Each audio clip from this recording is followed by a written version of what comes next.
লক্ষ্য কিন্তু একটাই প্রত্যেকের। সে মিনিস্টার হোক, ব্যারিস্টার হোক, ক্রিকেটার হোক, যে উদ্দেশ্যেই সে এসব করুক না কেন, লক্ষ্য তার একটাই, সুখ প্রাপ্তি, সুখ বা আনন্দ চাই। আমরা চাইছি সুখ বা আনন্দ, কিন্তু প্রকৃত আনন্দ বা সুখ পাচ্ছি না। হ্যাঁ,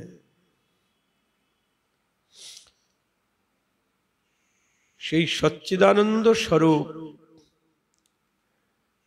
ভগবানকে পাওয়াই হলো প্রকৃত সুখ বা আনন্দ প্রাপ্তি, বা তার সেবা পেলেই প্রকৃত সুখ বা আনন্দ প্রাপ্তি হবে। আমরা যা সুখ পাচ্ছি না তা নয়, ক্ষণিক সুখ পাচ্ছি, এবং সেই সুখটা সেই সচ্চিদানন্দ ঘন বিগ্রহী কিরণ ছটা, হ্যাঁ, তাতে আমাদের সেই সুখ স্থায়ী হচ্ছে না। ভগবান তো আনন্দ স্বরূপ, তাহলে প্রকৃতপক্ষে জীব আনন্দকেই খুঁজছে, কিন্তু প্রকৃত আনন্দ পাচ্ছে না। আসল কোথায় আনন্দ আছে সেটা জীব জানে না। বিষয়, বৈভব, বাড়ি গাড়ি, পুত্র পরিজনের কাছে ভাবছে সেই সুখ আছে, মিনিস্টারি ব্যারিস্টারিতে সেই সুখ আছে, ফুটবল ক্রিকেটে সেই সুখ আছে, কিন্তু ওটা তো দুঃখ। নরোত্তম ঠাকুর বলছেন, বিষয় গরলময় তাকে মানো সুখ চয়, সেনা সুখ দুঃখ করি জানো। বিষয় হলো গরলময়, এটাকে তুমি সুখ বলে মনে করছো না, এটা সুখ নয়। বিষয় গরলময় তাকে মানুষ সুখ চয়, সেনা সুখ দুঃখ করি জানো। তারপর লাইনে বলছেন, গোবিন্দ বিষয় রস সঙ্গ করো তার দাস, প্রেম ভক্তি সত্য করি মানো। নিতাই গৌর হরি বল। তাহলে প্রকৃত সুখ কোথায়? গোবিন্দ বিষয় রসে। বিষয় গরলময়, গোবিন্দ বিষয় রস সঙ্গ করো তার দাস। যারা গোবিন্দ বিষয় নিয়ে মেতে আছে, ডুবে আছে, তার দাসের সঙ্গ করো। জয় রাধি। যারা গোবিন্দ ছাড়া আর নাহি জানি, সর্বস্ব দিয়ে গোবিন্দকে ভজন করছেন, গোবিন্দ ছাড়া আর নাহি জানি, তাদের সঙ্গ করো। সর্বস্ব দিয়ে যারা গোবিন্দের সেবা করছেন, গোবিন্দ বিষয় রস সঙ্গ করো তার দাস, আর প্রেম ভক্তি সত্য করি মানো। প্রেম ভক্তিকে সত্য বলে মনে করো। নিতাই গৌর হরি বল। আহ,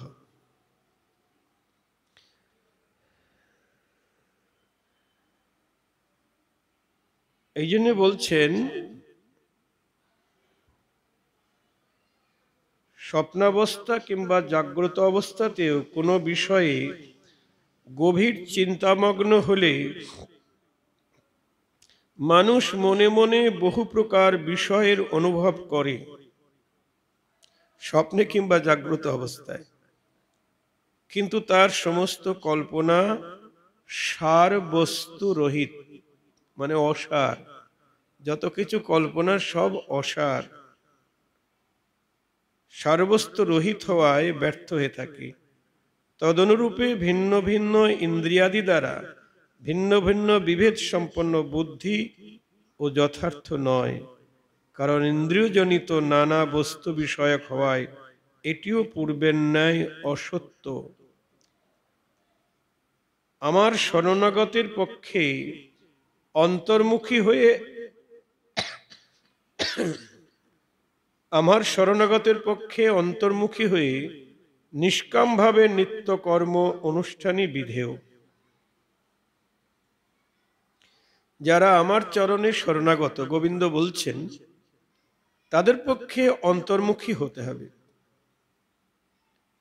অন্তর্মুখী, বাইরের দিকে তাকানো যাবে না। জয় রাধি। অন্তর্মুখী হয়ে নিষ্কামভাবে নিত্যকর্ম অনুষ্ঠান বিধেয়।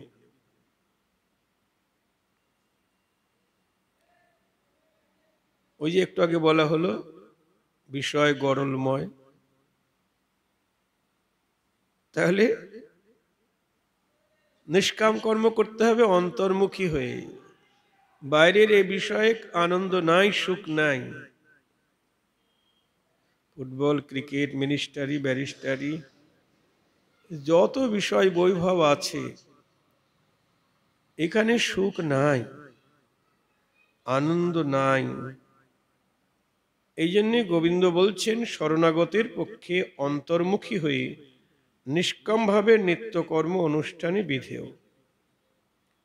নিত্যকর্ম করতে হবে, ভগবত সেবা কর্ম, নিত্যকর্ম। আমরা নিত্যকর্ম করতে বলতে মানে কর্ম বলতে বুঝি কি? নিত্যকর্ম বলতে এই সাংসারিক কর্ম বুঝি। হ্যাঁ, বা বিভিন্ন দেব দেবতার আরাধনা ইত্যাদি ইত্যাদি বুঝি। কিন্তু সাধকের পক্ষে নিত্যকর্ম কি? আমাদের গৌড়ীয় বৈষ্ণব ধারায় বলছেন, তোমাকে নিশান্তকালে জাগ্রত হতে হবে। 3টায় কি তারও আগেই উঠতে হবে। কারণ রাধা মাধবের নিশান্ত লীলা শুরু হবার আগেই তো তোমাকে জাগ্রত হতে হবে। যেমন আমরা নিশান্ত লীলা বলি, রাধা মাধবের নিশান্ত লীলা হলো কুঞ্জভঙ্গ বা কুঞ্জ বর্ণন। মানে রাধা মাধব রাসবিলাসের পরে নিভৃত কুঞ্জে তারা ঘুমিয়ে আছেন, সখীগণ চারিপাশে ঘুমিয়ে আছেন। হ্যাঁ, আমি রাধার চরণের দাসী,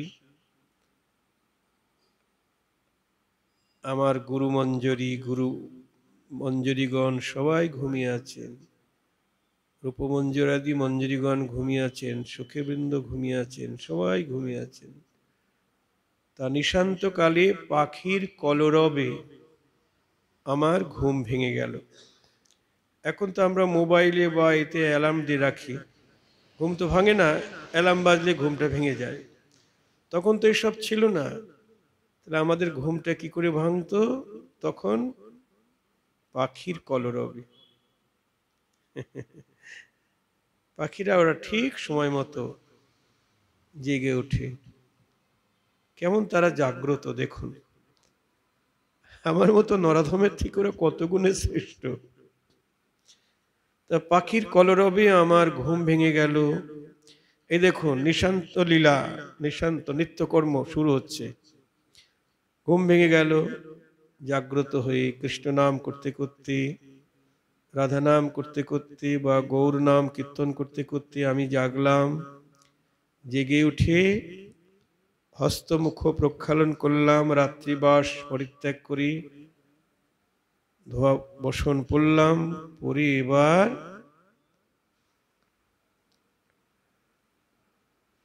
গুরুদেবের পদসেবা করি, গুরুদেবকে জাগালাম।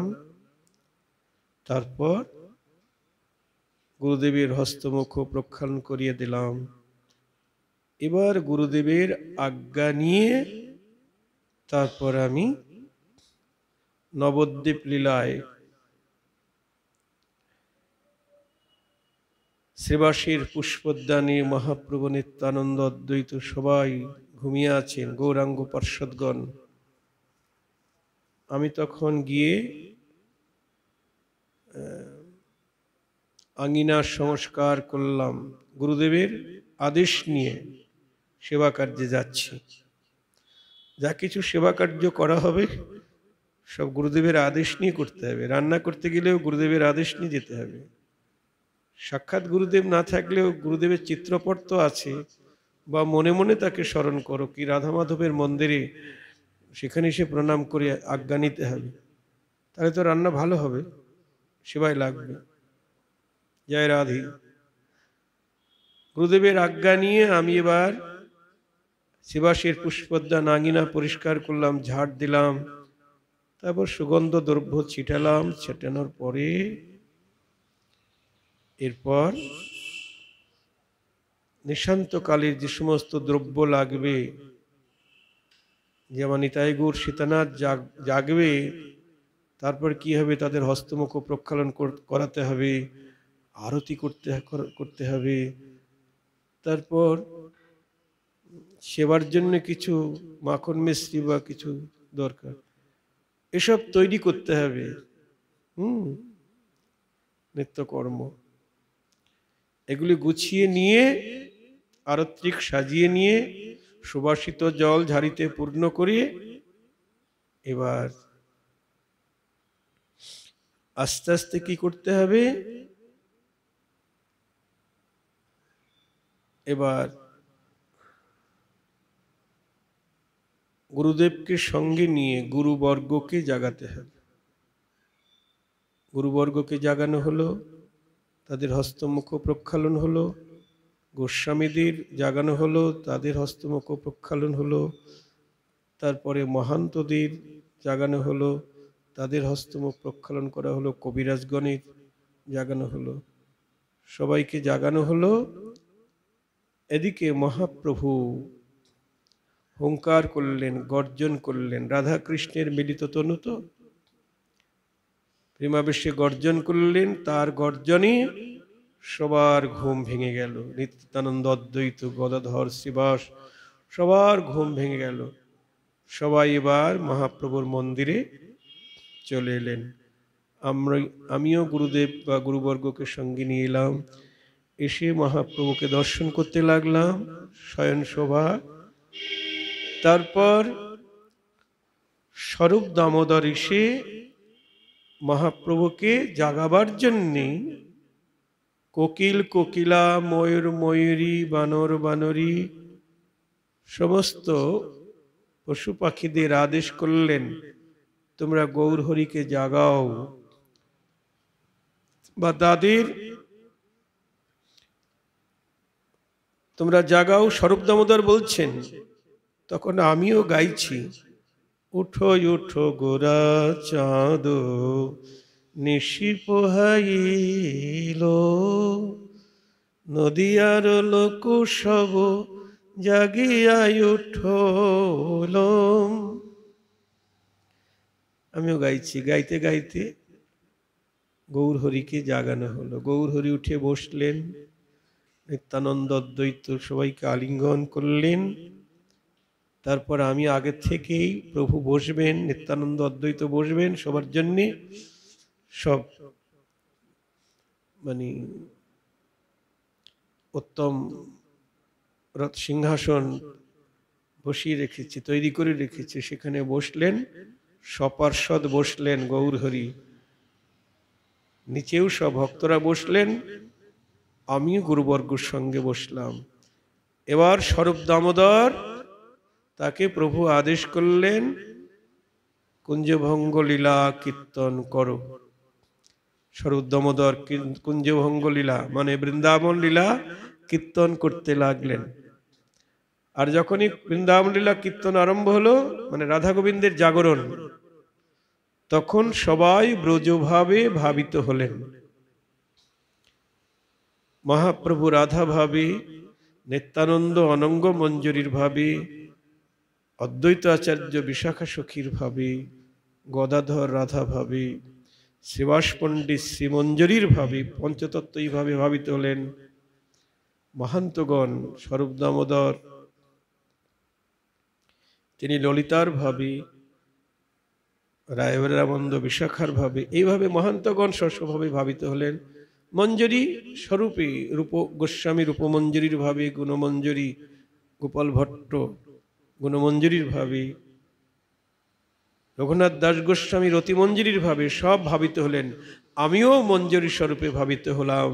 আমার গুরুবর্গও তাদের সসমঞ্জরে ভাবিত হলেন।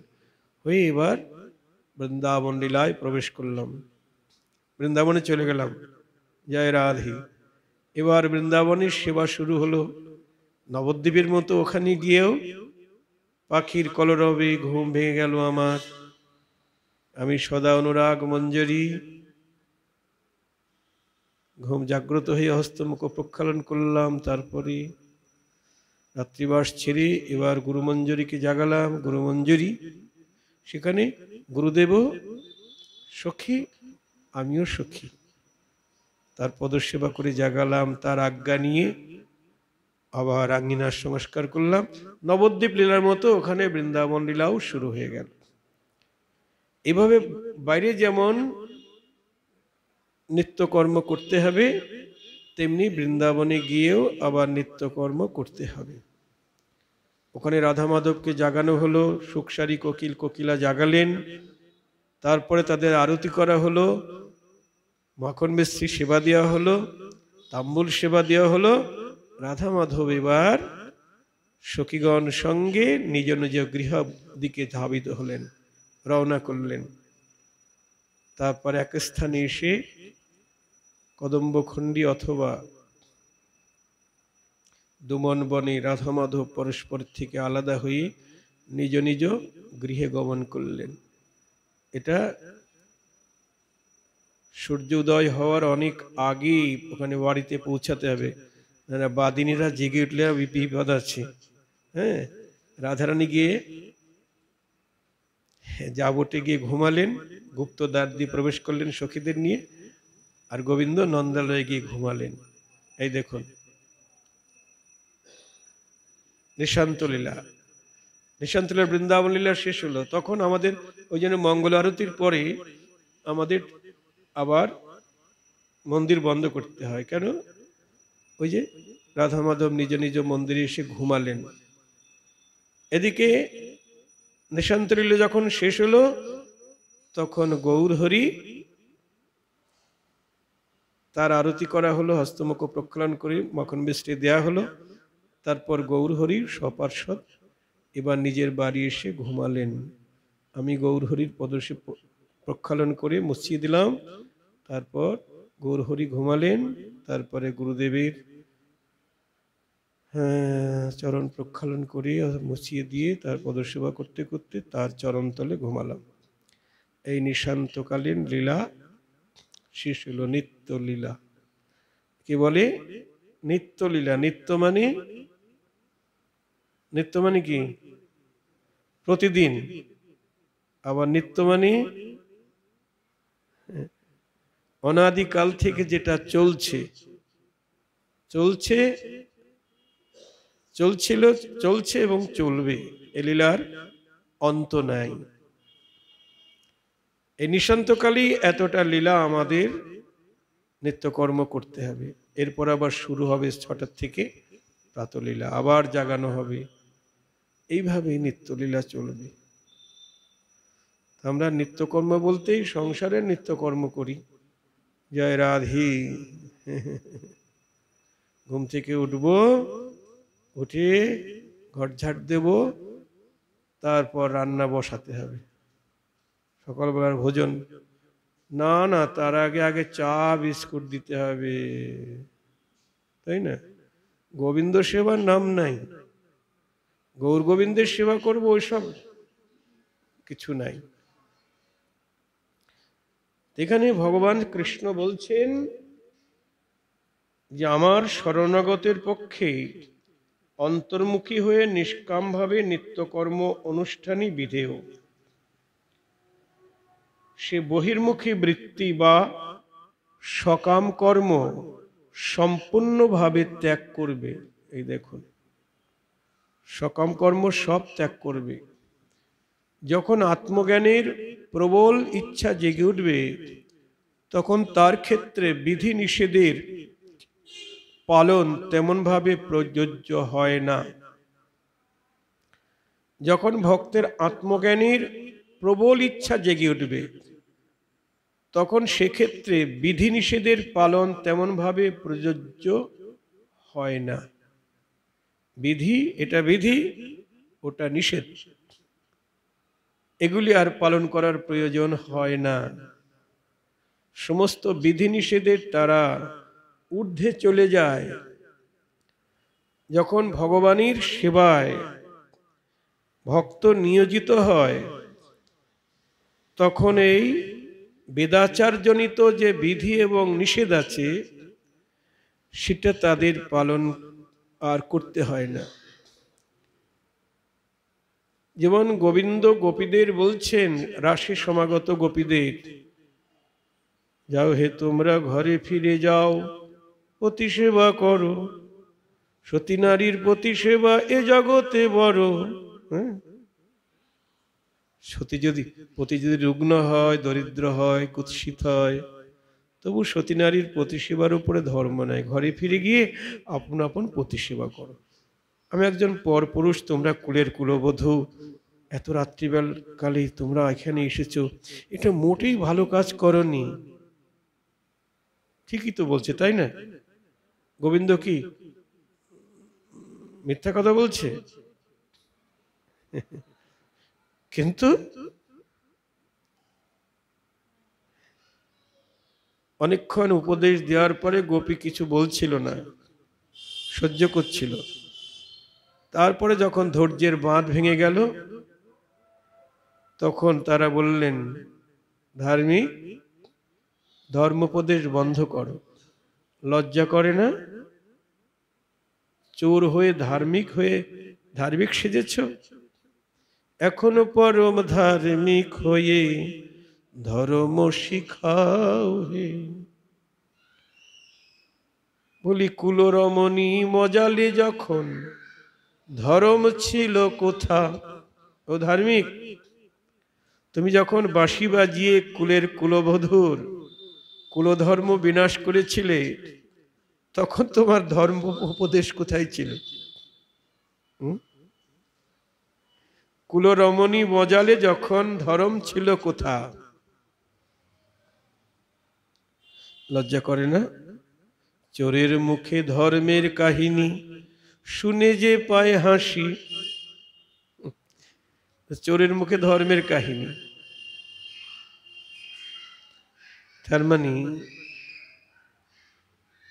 তাদের কৃষ্ণের উপদেশটাকে, ন্যায্য কথাটাকে তারা নস্যাৎ করে দিলেন।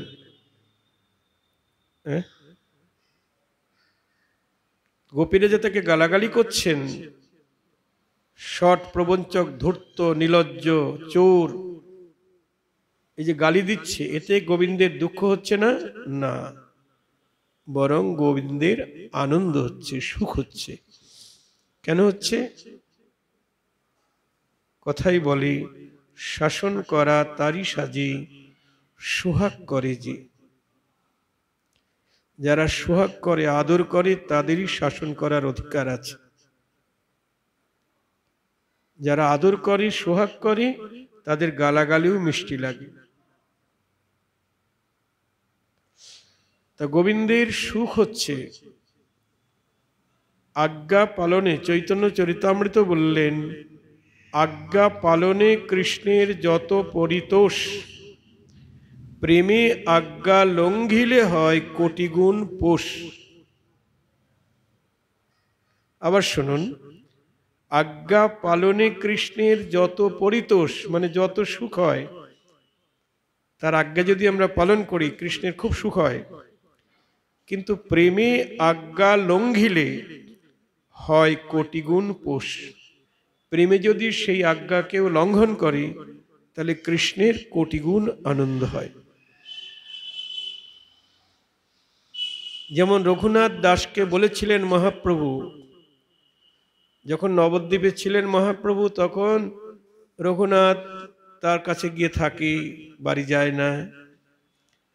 তখন রঘুনাথকে মহাপ্রভু বলেছিলেন, মর্কট বৈরাগ্য না করো লোক দেখাইয়া, যথাযোগ্য বিষয় ভুঞ্জ অনাসক্ত হইয়া। মর্কট মানে বানর। বানরের মতো বৈরাগ্য করো না লোক দেখাবার জন্যে। জয় রাধি। বানর যেমন, সে তো বৈরাগী, কাপড়ই পরে না, ল্যাংটা। তারপর আমিষাদিও কিছু খায় না, ফলমূলই খায়, গাছের লতা পাতা এসব খায়। কিন্তু মর্কট বা বানর এরা খুব কামুক, তারা তো গোবিন্দ ভজন করে না। তেমনি মর্কট বৈরাগ্য না করো লোক দেখাইয়া, যথাযোগ্য বিষয় ভুঞ্জ অনাসক্ত হইয়া। বৈরাগী বা সন্ন্যাসী অনেকেই হচ্ছেন, কিন্তু গোবিন্দ ভজনের জন্য কয়জন হচ্ছেন? বহু মার্গের বহু সন্ন্যাসী আছে, তারা সন্ন্যাসী হয়েছেন, ত্যাগী হয়েছেন, কিন্তু গোবিন্দ ভজনের উদ্দেশ্যে নয়। তাহলে সেটাকে কি বলা হবে আমি জানি না। গোবিন্দ ভজনের উদ্দেশ্যে কেউ যদি বৈরাগ্য নেয়, গ্রহণ করে, সেই বৈরাগ্যই সার্থক। তা মহাপ্রভুর কথায় রঘুনাথ বাড়ি চলে গেলেন। প্রভু বলে দিলেন, যথাযোগ্য বিষয় ভুঞ্জ অনাসক্ত হইয়া। বাবা তো বিশাল জমিদার, সেখানে বিষয় তো আছেই প্রচুর পরিমাণে, কিন্তু মহাপ্রভু বলে দিলেন, ঘরে গিয়ে বিষয় ভোগ করো, যথাযোগ্য বিষয় ভুঞ্জ। তোমার যেটুকু প্রয়োজন সেটুকুই বিষয় ভোগ করো, প্রয়োজনের অতিরিক্ত ভোগ করতে যেও না, তাহলে কিন্তু বন্দী হয়ে যাবে। নিতাই গৌর হরি বল। প্রয়োজনের অতিরিক্ত ভোগ করতে গেলেই সেখানেই আসক্ত হয়ে যাবে। এই জন্য বলছেন, যথাযোগ্য বিষয় ভুঞ্জ অনাসক্ত হইয়া। বিষয় ভোগ করো, কিন্তু আসক্তি ত্যাগ করি। এটা আমরা যারা গৃহস্থ আছি, হরিভক্ত, তাদের পক্ষে এটা মহাপ্রভুর এই বাণীটি খুবই প্রয়োজনীয়। আমাদের সংসারে থাকতে হবে, বিষয়ের মধ্যে থাকতে হবে, সংসার ছেড়ে তো যেতে পারবো না। কিন্তু কিভাবে থাকতে হবে? অনাসক্ত হয়ে থাকতে হবে, আসক্তি ত্যাগ করি। সে বাড়ি হোক, গাড়ি হোক, স্বজন বান্ধব আত্মীয় কুটুম্ব পুত্র পরিজন হোক, কারো প্রতি আসক্ত হওয়া যাবে না। জয় রাধি। তা রঘুনাথ তো বাড়ি চলে গেলেন। বাড়ি গিয়ে কিছুদিন থাকলেন, মহাপ্রভু সন্ন্যাসে চলে গেলেন। তারপর রঘুনাথ পানিহাটিতে, নিত্যানন্দ প্রভু সেখানে গঙ্গা তীরে বসে আছেন, ভক্তরা তার চরণতলে বসে আছেন। রঘুনাথ গিয়ে দূর থেকে নিত্যানন্দ প্রভুকে প্রণাম করছেন। নিত্যানন্দ প্রভু দূর থেকে বলছেন, কে চোরা? চোরা এসেছিস? আয়, তোকে কঠোর শাস্তি দেব।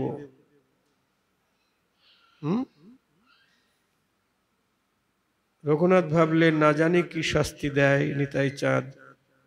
গিয়ে চরণে প্রণাম করলেন, কাছে গিয়ে, তোকে কঠোর শাস্তি দেব, আয়। নিজের চরণ রঘুনাথের মাথায় তুলে দিলেন। নিতাই গৌর হরি বল। নিতাই চাঁদের শাস্তি তো, এত অন্য শাস্তি হতে পারে না। বলুন, এমন শাস্তি কজনার ভাগ্যে জোটে গো? তোমাকে আরেকটি কঠোর শাস্তি দেব। কি? যখন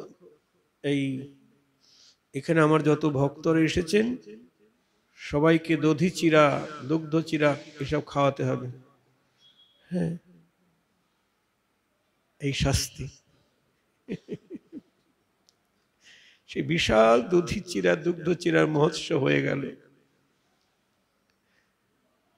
তার মানে গৌর চরণ পাওয়ার জন্যে নিতাই চাঁদের এত বড় কৃপা রঘুনাথের উপরে হলো।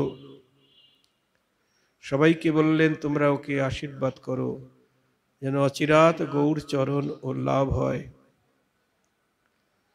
তারপরে রঘুনাথ চলে গেলেন নীলাচলে। অনেকবার পালাতে চেষ্টা করলেন, তার পিতা ধরে আনলেন। রঘুনাথের মা বলছে ওকে বেঁধে রাখো। পিতা বলছেন দড়ি নয় বাইরে বেঁধে রাখলাম, মনটাকে কি করে বাঁধবো? মন তো বাঁধতে পারবো না। অপ্সরা সম স্ত্রী, তাতেও বাঁধতে পারলেন না। ইন্দ্র সম ঐশ্বর্য, তাকে বাঁধতে পারল না। চৈতন্য প্রেমের বাতুল, তাকে কি বাঁধিতে পারে? চলে গেলেন মহাপ্রভুর কাছে, তার চরণে মিলিত হলেন। মহাপ্রভু বললেন কৃষ্ণ বড় কৃপালু রঘুনাথ, তাই বিষয় কূপ থেকে তোমাকে কৃষ্ণ উদ্ধার করে নিয়ে এসেছেন। রঘুনাথ বলছেন কৃষ্ণ নাহি জানি, আমার উদ্ধারের হেতু তোমার কৃপা মানি। নিতাই গৌর হরি বল। তাহলে মহাপ্রভু তাকে সংসারে থাকতে বলেছেন, তাই না?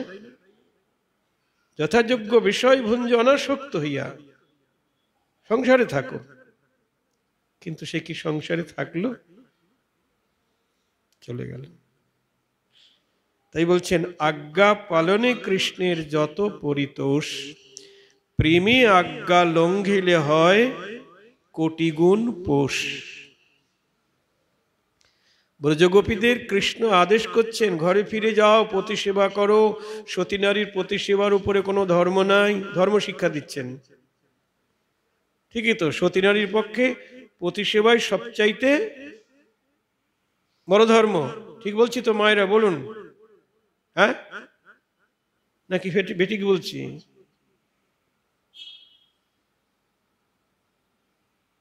সবচাইতে বড় ধর্ম। জগতে যত রকম ধর্ম আছে সবচাইতে একজন কুলের কুলবধূর পক্ষে পতি সেবা করা।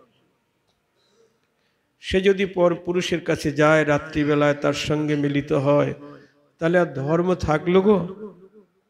আর ধর্ম থাকলো? সব গোল্লায় গেল, সব গোল্লায় গেছে। আপনাদেরও ধর্মকর্ম নাই কিছু। বাড়ি থেকে এখানে চলে এসেছেন,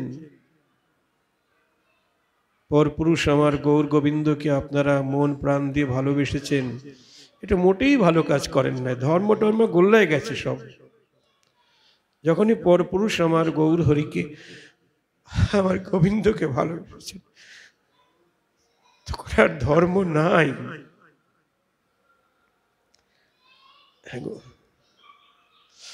তা ধর্ম পালন হলো কৃষ্ণের আজ্ঞা, আদেশ। আর সর্বধর্মান পরিত্যাজ্যম মামেকং শরণং ব্রজ। যারা সেই সকল ধর্ম কর্মে জলাঞ্জলি দিয়ে গোবিন্দকে ভালোবাসে, গোবিন্দ তাদের বেশি ভালোবাসে, আদর করে। যারা বেদাচারজনিত ধর্ম কর্ম করে তাদেরকেও কৃষ্ণ ভালোবাসে, কিন্তু বেশি ভালোবাসে না। গোবিন্দ সবচাইতে বেশি ভালোবেসেছেন কাদেরকে গো? কাদের? ব্রজগোপীদের, যারা সব ধর্মে জলাঞ্জলি দিয়েছে।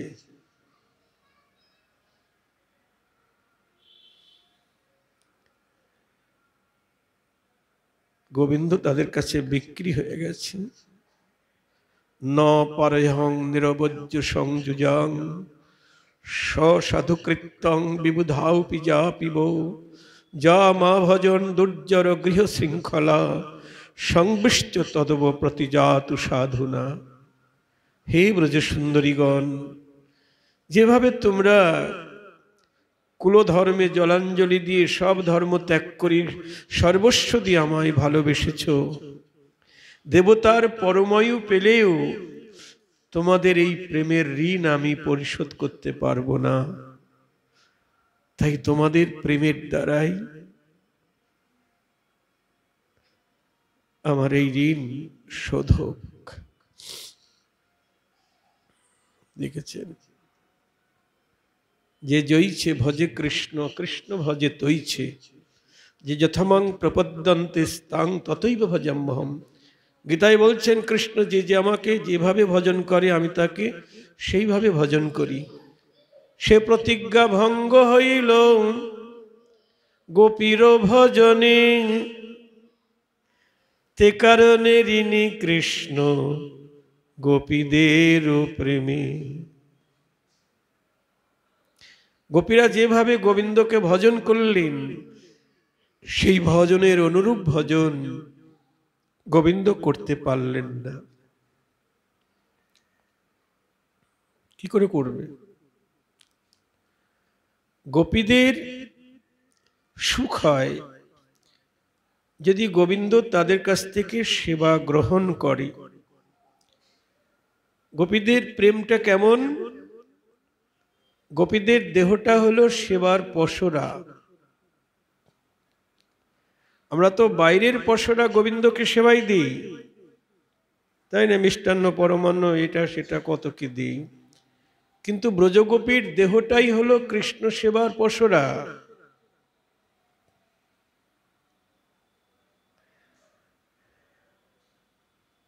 রাধারানীর দেহটাই হলো কৃষ্ণ সেবার পসরা। প্রতি অঙ্গ দিয়ে গোবিন্দের প্রতি অঙ্গের সেবা করে, গোবিন্দকে সুখ দেয়। হ্যাঁ গো, কিন্তু বিনিময়ে কিচ্ছু চায় না।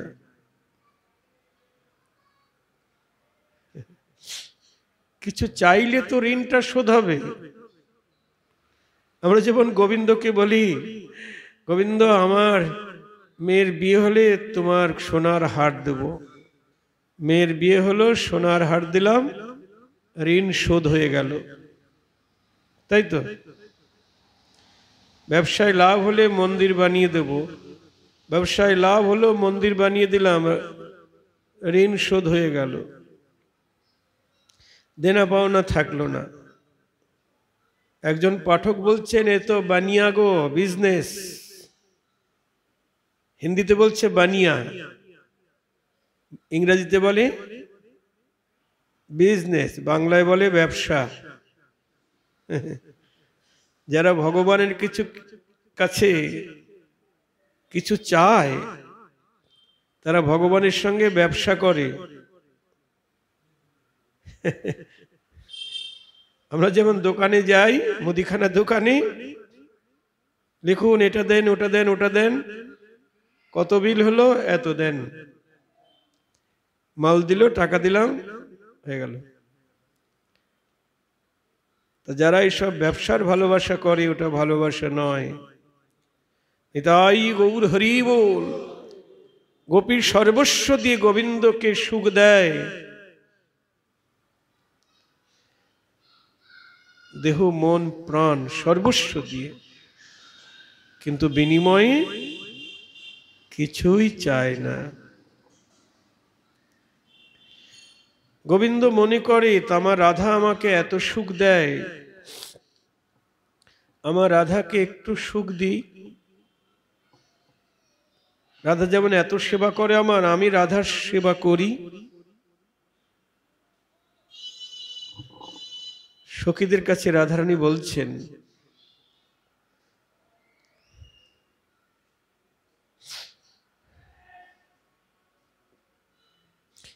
জানিস শ্যামলা বিমলা, তার প্রীতির কথা কি বলবো? তোরা বলিস আমার বধূ আমায় কেমন করে কেমন ভাবে ভালোবাসে, তাই এ কথা মানুষের কাছে বলা যায় না।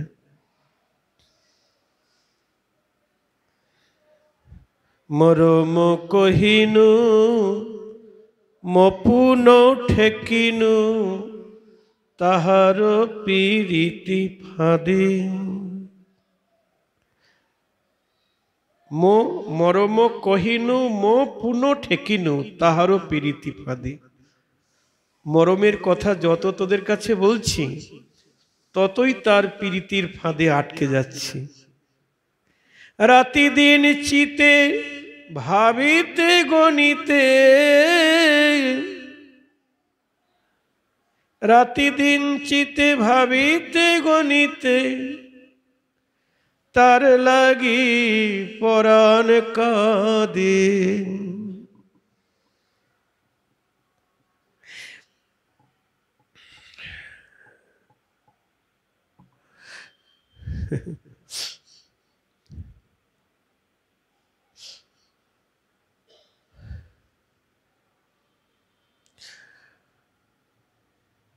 হার নহি প্রিয়া গলায় পরই, চন্দন নহি মাখে গায়।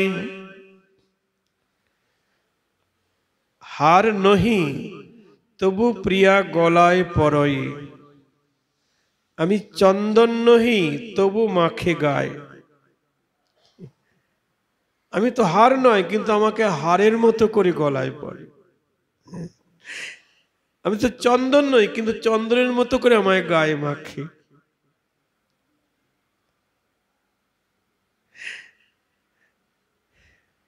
এ বুকো চিরিয়া যেখানে পরানো, সেখানে রাখিতে চায়। আমাকে পেয়ে এমন করে, এ বুকো চিরিয়া যেখানে পরাণ, সেখানে রাখিতে চায়। বাহিরে আর রাখবো না গো, আমি অন্তরে লুকায়ে থব আমার প্রাণেশ্বরী রাধাকে। অন্তরে লুকায়ে থব, বাহিরে আর রাখবো না গো।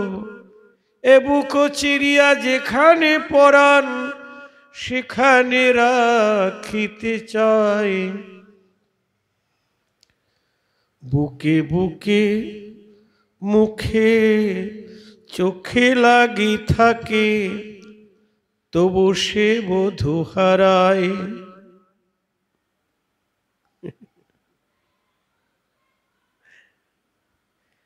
আমার বুকের সঙ্গে বুক মুখা মিশায়, মুখের সঙ্গে মুখ মিশায়, চোখের সঙ্গে চোখ মিশায়, প্রতি অঙ্গ অঙ্গ মিশায়। বুকে বুকে মুখে চোখে লাগি থাকে, তবু সে প্রিয়া হারায়। অনেক যতনে রতন পাইয়া, থুইতে ঠায় না পায়। আমাকে পেয়ে এমন করে যেন অনেক যতনে রত্ন পেয়েছে। অনেক যতনে রতন পাইয়া, থুইতে ঠায় না পায়। কোথায় রাখবে ভেবে পায় না। একজন ভিখারি যদি লটারিতে 1 কোটি টাকা পায়, তার দশা কেমন হবে গো? কোথায় রাখবে? সে তো পথের ভিখারি, তার একটা বাক্সও নাই, ঝোলা ছাড়া আর কিছু নাই, ভিখারি। সে লটারিতে 1 কোটি টাকা পেয়েছে, কোথায় রাখবে? তা আমার গোবিন্দের দশা তাই, যেন অনেক যতনে রতন পাইয়া, থুইতে ঠায় না পায়। আহা, হরি বল। সাজাইয়া কাছাইয়া বসন পরাইয়া, যতনে বসায় করে। নিজের হাতে আমাকে সাজায়, আমাকে বসন পরায়, তারপর যতনে বসায় কোলে, আমাকে কোলে নিয়ে বসায়। সাজাইয়া কাছাইয়া বসন পরাইয়া, যতনে বসায় করে। এবার দীপ নিয়ে হাতে, ঘিতের প্রদীপ জ্বালিয়ে, দীপ নিয়ে হাতে, দেখিতে দেখিতে তিতিলয়া ক্ষীরলো রে। বলি নয়ন জলে ভেসে যায় রে আমার চাঁদ বদন দেখতে দেখতে বল্লভ নয়ন জলে ভেসে যায় রে আমার বদন পানে নয়ন দিয়ে কি বলবো তার প্রীতির কথা এ কি মানুষের কাছে বলা যায় দীপিনী হাতে দেখিতে দেখিতে তিতিলয়া ক্ষীরল রে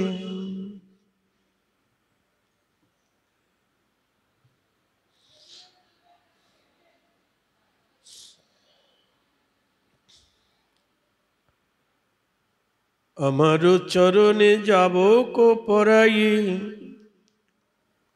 আমার চরণে আলতা পরিয়ে দেয় এলায়ে বান্ধয়ে কেশ নিজে হাতে কেশ মানে বেনি রচনা করে বা খোপা বেঁধে দেয় আমার চরণে যাব কো রচয়ে এলায়ে বান্ধয়ে কেশ বলরাম চিতে ভাবিতে গণিতে বলরাম চিতে ভাবিতে গণিতে পাজর হইল শেষ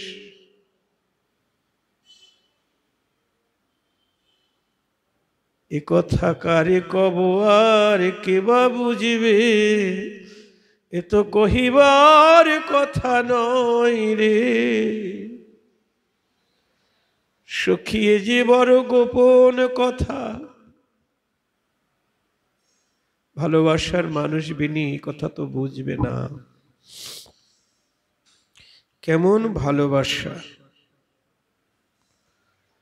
রাধারানী গোবিন্দ ভাবে আমার রাধা এমন ভাবে আমার সেবা করে আমি একটু আমার রাধার সেবা করি তাহলে তো ঋণের শোধ হবে কিন্তু ওতে তো ঋণের বোঝা কমে না আরো বেড়েই যায়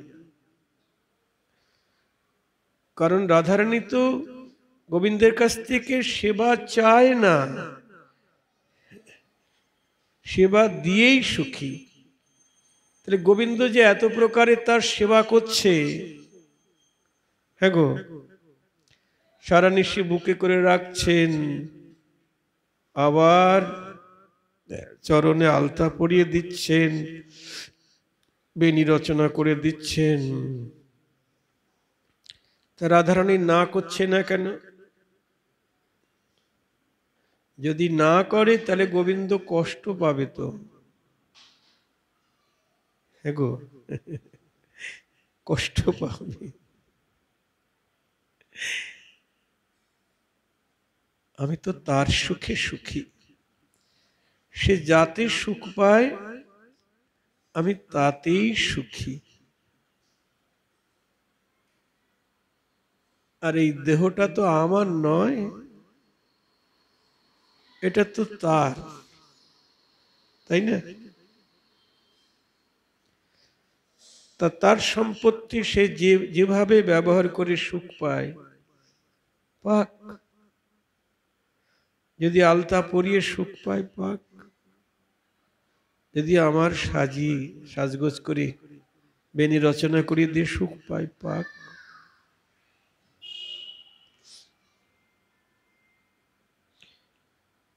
একদিন গোবিন্দ আলতা পরাতে গেছে রাধারানী আলতা পরাতে গিয়ে চরণ দেখতে দেখতে না চরণের সৌন্দর্য দেখতে দেখতে ওনার হাত কাঁপছে আলতা পরাবে কি গো যে 7 দিন গিরিগোবর্ধন পর্বত একটা আঙুলে ধরে রেখেছিল সে রাধার চরণ ধরে সেই হাত কাঁপছে গো কেন কাঁপছে আর ধৈর্য রাখতে পারছে না ওই চরণের মাধুরী দর্শন করে গোবিন্দ ধৈর্য হারা হয়ে যাচ্ছে আর আলতা পরাতে পারছে না দাসী আলতার বাটি ধরে আছে, গোবিন্দ হাতে তুলি আছে, কিন্তু পড়াতে পারছে না, কাঁপছে। রাধারানী সখীকে ইঙ্গিত দাসীকে বলছেন, এই এটা ওর কাজ নয়, তুই পড়িয়ে দে। ওর হাত কাঁপছে, ওর কাজ নয়। দাসী তখন কি করলেন, গোবিন্দকে একটু ধাক্কা দিলেন, মৃদু ধাক্কা, একটু আস্তে করে ধাক্কা দিয়ে বলেন, যাও, এটা তোমার কাজ নয়, তোমার কাজ হলো গরু বাছুর চড়ানো, যাও। তখন দাসী নিজে হাতে রাধারানীর চরণে আলতা পরিয়ে দিলেন। গোবিন্দ হাত জোর করে বলছেন, ঠিকই বলেছে সখী, আমি অযোগ্য, আমার রাধারানীর সেবা করার আমি যোগ্য নই, তবে তুমি আমায় কৃপা করে শিখিয়ে দাও। দেখেছেন রাধা দাসীর কত অধিকার। গোবিন্দকে মৃদু ধাক্কা দিলেন আর বলছেন, তোমার কাজ নয়, যাও। আর গোবিন্দ অনুগত হয়ে বলছেন, তুমি আমাকে একটু শিখিয়ে দাও কেমন করে আলতা পরাতে হবে। এসব প্রেমের খেলা গো, প্রেম লীলা। প্রেমিক ভক্ত ছাড়া তো এসব বুঝবে না।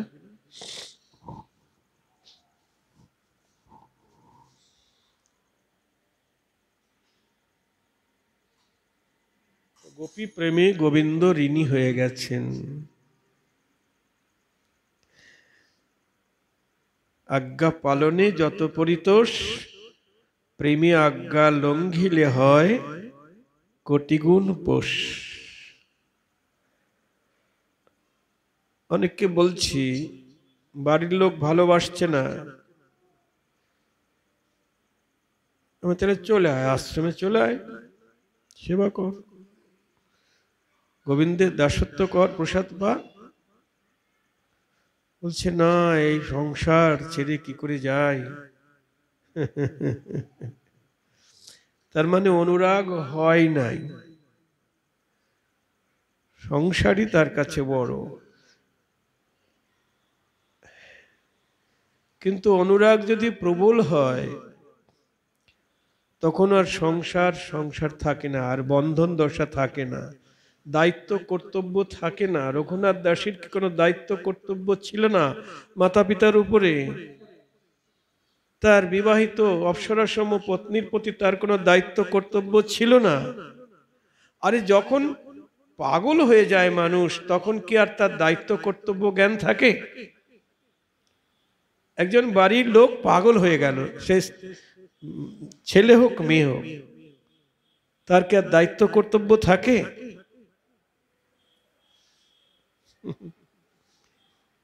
কালনার ভগবান দাস বাবাজির কাছে একজন ব্যারিস্টার এসেছেন, জজ। উনি বলছেন, বাবা প্রেম ভক্তি কোথায় পাওয়া যায়?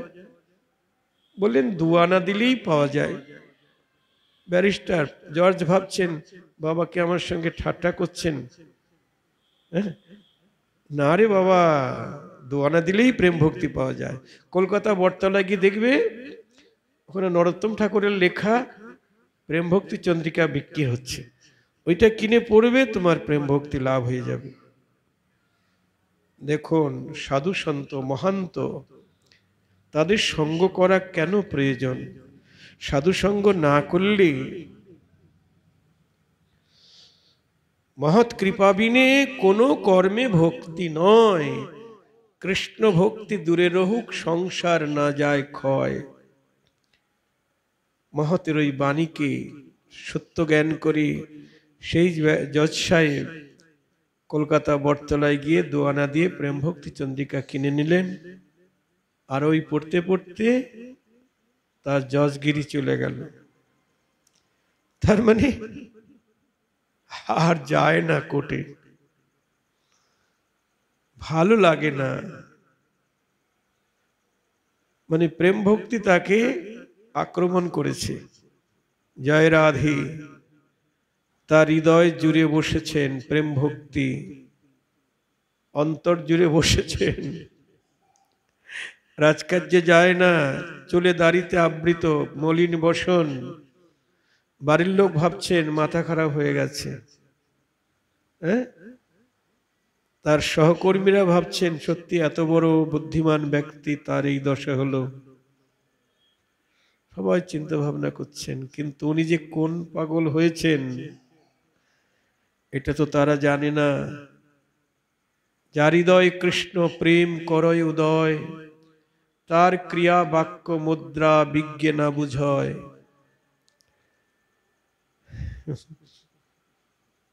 একদম পাগল হয়ে গেলেন।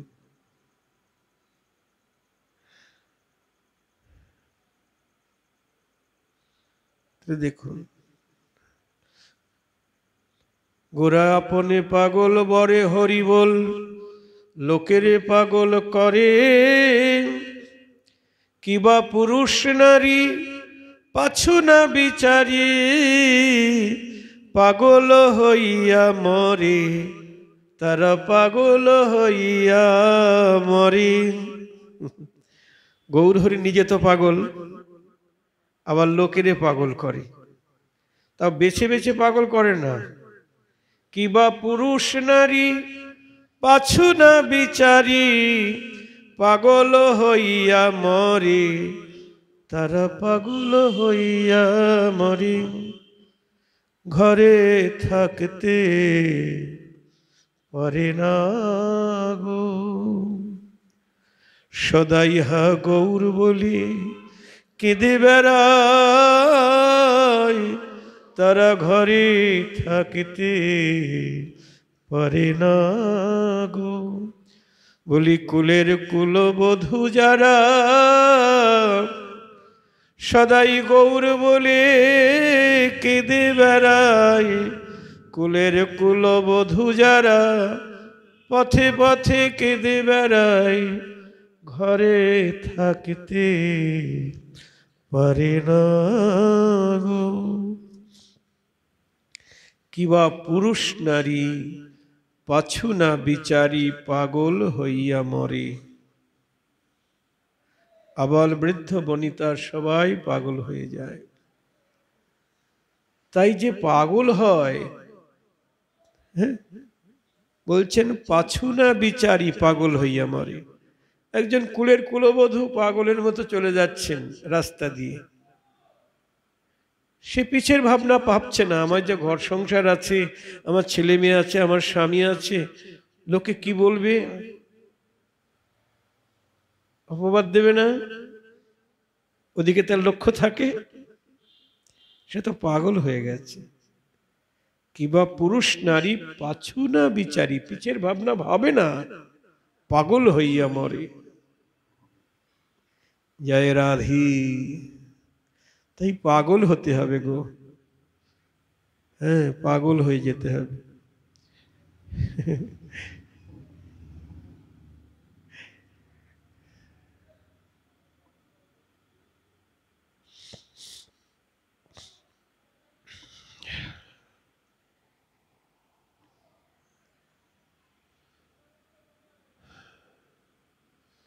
যখন আত্মজ্ঞানের প্রবল ইচ্ছা জেগে উঠবে, তখন তার ক্ষেত্রে বিধি নিষেধের পালন তেমন ভাবে প্রযোজ্য হবে না।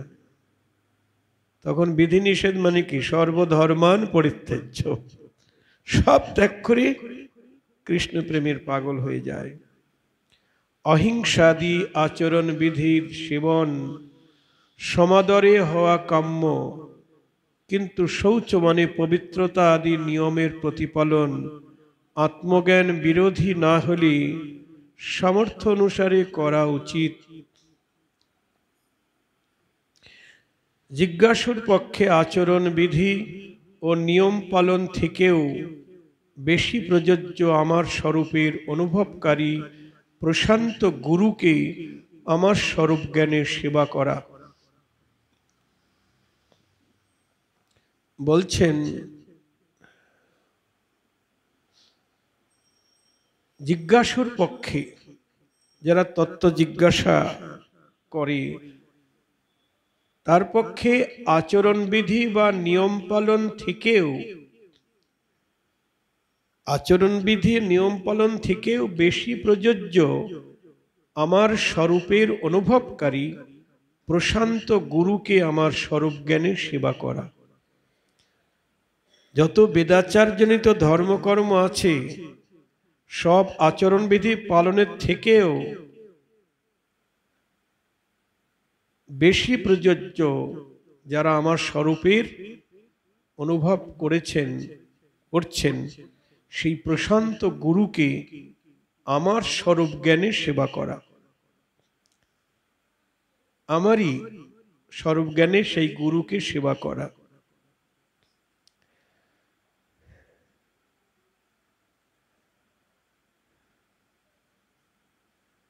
গুরু সেবাই হলো শ্রেষ্ঠ। আচার্য মং বিজান্যান্নবমন্বিত কশ্চিৎ ন মর্ত বুদ্ধা শ্রিয়তম সর্বদেবময়ং গুরু। ভগবান উদ্ধবকে বলছেন, হে উদ্ধব, গুরুদেবকে আমার স্বরূপ বলিয়াই জানিবে, তাকে কখনো মনুষ্য জ্ঞান করবে না, আমার স্বরূপ জ্ঞান করেই তাকে সেবা করবে, কারণ গুরুদেব সর্বদেবময়। আমরা গুরু বন্দনায় বলি, গুরুকে মনুষ্য জ্ঞান না করো কখন, গুরু নিন্দা কভু কর্ণে না করো শ্রবণ, জীবের নিস্তার লাগি নন্দসুত হরি, ভুবনে প্রকাশ হলেন গুরুরূপ ধরি। গুরুদেবের করুণা মূর্তি কৃষ্ণের করুণায় মূর্তি ধারণ করে গুরুরূপে এসেছেন। গুরুদেব হলেন কৃষ্ণের করুণার মূর্তি। নিতাই গৌর হরি বল। চৈতন্য চরিতামৃতেও বলছেন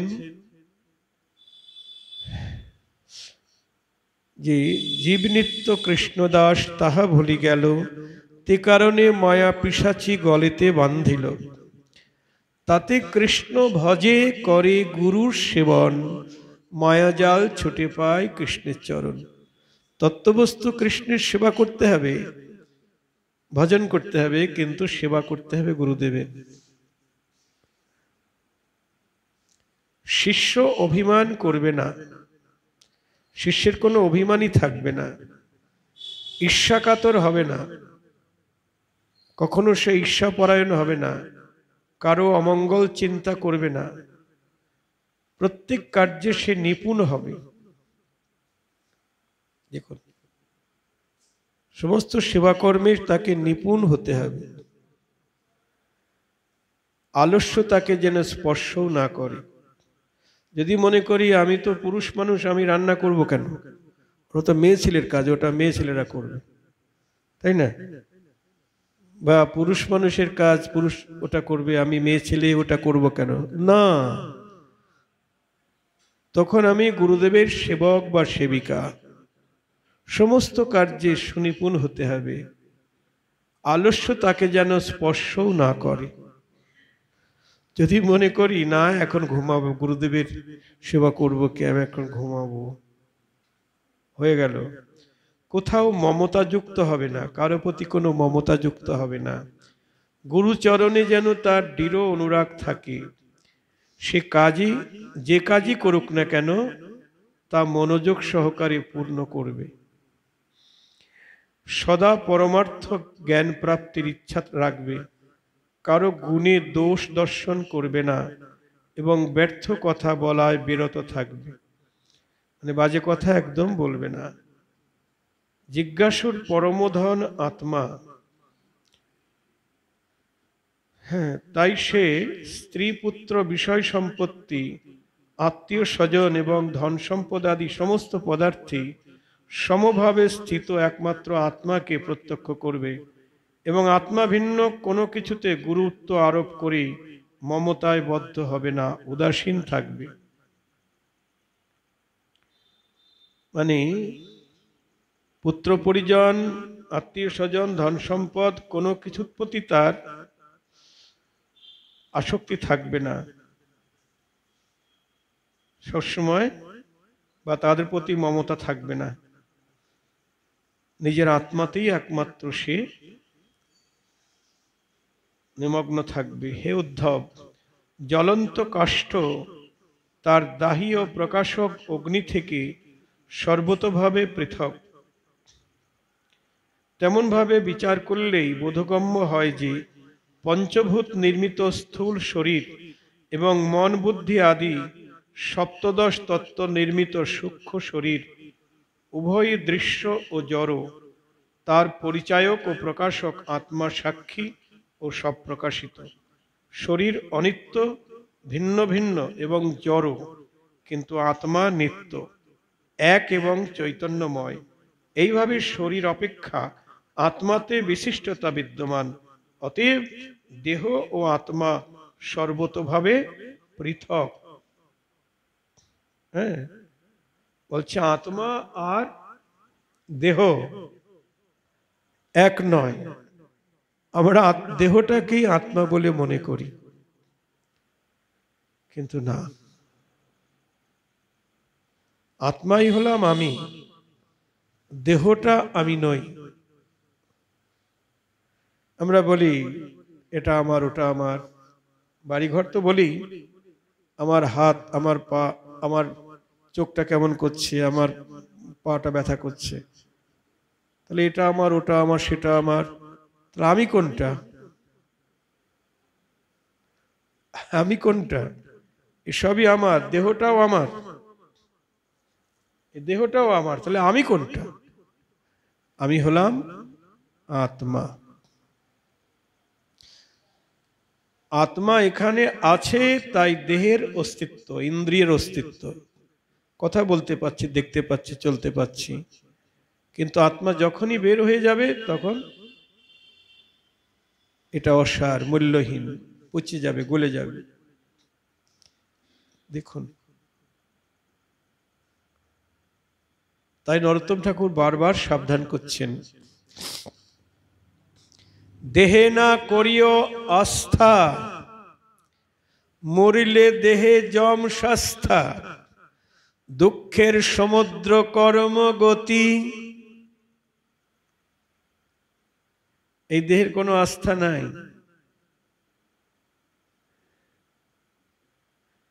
হ্যাঁ গো, বুড়া মানুষ তো যাচ্ছেই, কত যুবক যুবতীও চলে যাচ্ছে,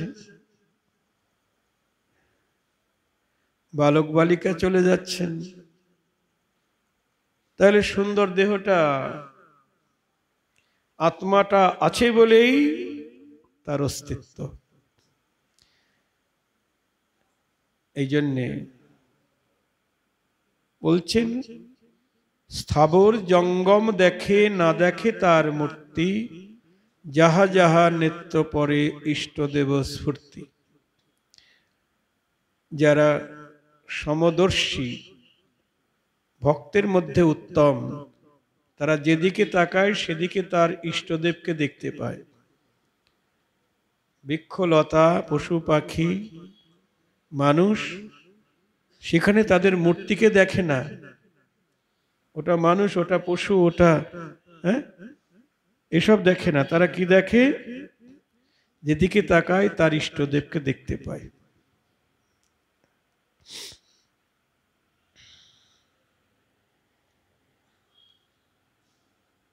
যাদের এই জ্ঞান জন্মেছে তারা এই দেহের প্রতি আসক্ত হয় না। কিন্তু এই সংসারে দেখা যাচ্ছে অনেকেই এই দেহ নিয়েই ব্যস্ত। হ্যাঁ, এই দেহের যত্নই করছে সবাই। যারা যোগমার্গের সাধক তারা তো দেহ নিয়ে আছে, তাই না? যোগী, এছাড়া অন্যান্য মার্গের অনেকে আছে দেহতত্ত্ব, বলছে দেহতত্ত্ব, দেহতত্ত্ব নিয়ে তারা ব্যস্ত, কিন্তু দেহ কোনো তত্ত্বই নয়। পাপ পুণ্যময় দেহ সকলই অনিত্য এহ। তে অনিত্য দেহকে আমি দেহ তত্ত্ব বলছি কেন? বলছেন এই দেহের দ্বারা গোবিন্দ ভজন হবে না,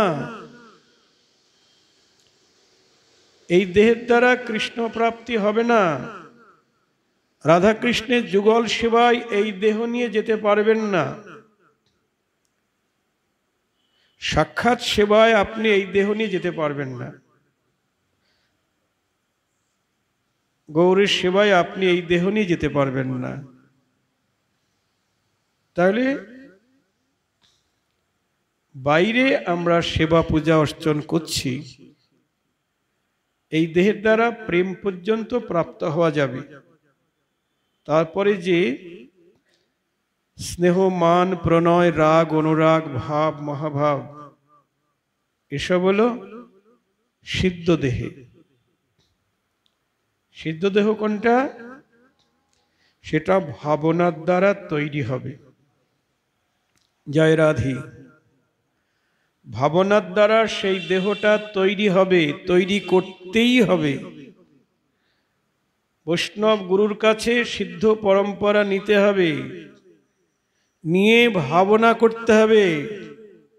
আমার বয়স 12 বছর 2 মাস 3 মাস, আমার নাম অমুক মঞ্জরি, আমার বর্ণ এই, বসন এই রকম, কোথায় সেবা, কি সেবা, এসব গুরুদেব নির্দিষ্ট করে দিবেন। আর নিজেকে ওই স্বরূপটাই ভাবতে হবে।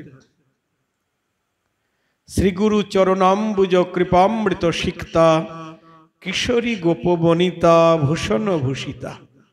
আপনি পুরুষ হন আর রমণী হন, আপনাকে ভাবতে হবে যদি রাধা মাধবের যুগল সেবায় অধিকারী আমি হতে চাই, আমাকে ভাবতে হবে শ্রীগুরু চরণাম্বুজ কৃপামৃত সিক্তা। অম্বুজ মানে পদ্ম, শ্রীগুরু চরণ পদ্মের কৃপায়, তার কৃপায় সিক্ত হয়ে শ্রীগুরু চরণাম্বুজ কৃপামৃত সিক্তা, কিশোরী গোপবনিতা ভূষণ ভূষিতা। আমি কিশোরী, ওই যে 12 থেকে 13 বছরের মধ্যে আমি কিশোরী। কিশোরী গোপবনিতা, গোপবনিতা মানে কি গো? গোয়ালার ঘরের বউ। আমাকে গোয়ালার ঘরের বউ ভাবতে হবে। গোয়ালার ঘরে আমার বিয়ে হয়েছে। রাধারানীর যেমন আয়ন ঘোষের সঙ্গে বিয়ে হয়েছে, আমারও তেমনি ওই গ্রামেই বিয়ে হবে, ওই যাবটেই বিয়ে হবে। আর জন্ম রাধারানী যেখানে হয়েছে বর্ষা নাই। নরোত্তম ঠাকুর বলছেন না, আর কবে এমন দশা হব, কবে বৃষভানু পরে আহিরি গোপের ঘরে তনয়া হইয়া জন্মিব।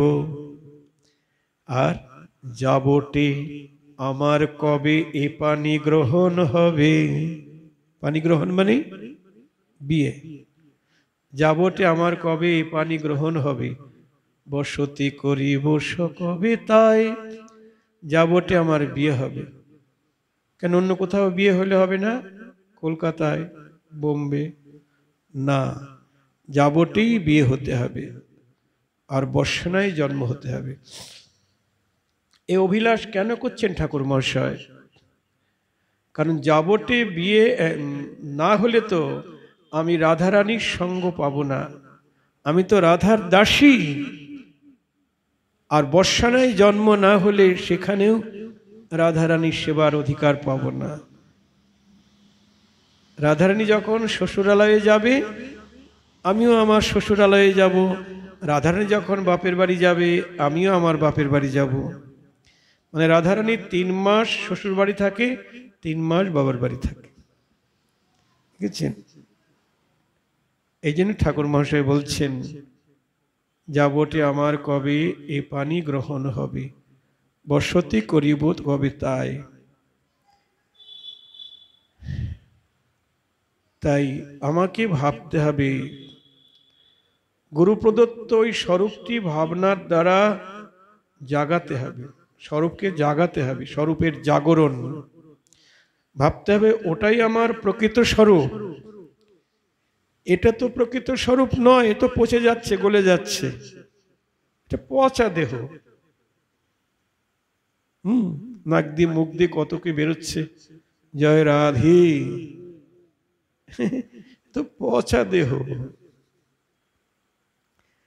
আর ওই যে দেহটা হবে না, ভাবনার দ্বারা তৈরি হবে, ওই দেহটা এত সুন্দর হবে, ওটা নিত্য দেহ, আর ওই দেহটা কখনো ভাঙবে না। রাধারানী যেমন নিত্য কিশোরী, সখীরা যেমন নিত্য কিশোরী, আমিও তেমনি নিত্য কিশোরী হয়ে যাব। জয় রাধে।